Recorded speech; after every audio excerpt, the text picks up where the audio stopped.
शेतकरी मित्रांनो, सोलोमान हे कोणत्या कीटकांवरती व झाडामध्ये काय काम करते तुम्हाला माहिती आहे का?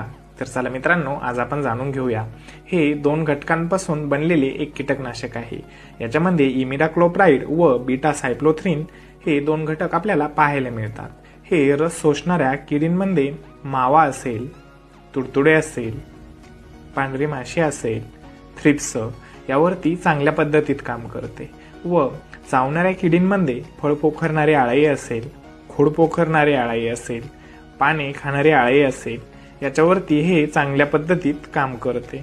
हो मित्रांनो, यामधील इमिडाक्लोप्राइड हे सिस्टमॅटिक पद्धतीने काम करते, म्हणजेच हे अंतर्प्रवाही पद्धतीने काम करते, जे झाडाच्या आत राहून झाडाचे रक्षण करण्याचे काम करते. मित्रांनो, हे औषध पानातून शोषले जाते व कीटकांनी रस शोषतात हे कीटक मरण पावतात व बीटा सायक्लोथ्रिन हे संपर्कजन्य पद्धतीने काम करते, जे कीटकाच्या मज्जासंस्थेवरती परिणाम करते व कीटक लगेच निष्क्रिय होऊन मरण पावतात. व मित्रांनो, याचा वापर कोणकोणत्या पिकांमध्ये जास्त प्रमाणात केला जातो? कापूस असेल, मिरची, वांगी, टोमॅटो, भाजीपाला व फळपिके याच्यामध्ये याचा वापर जास्त प्रमाणात केला जातो. मित्रांनो, याचे प्रमाण पिकानुसार बदलत असते. या चार्टनुसार आपण याचा वापर करावा.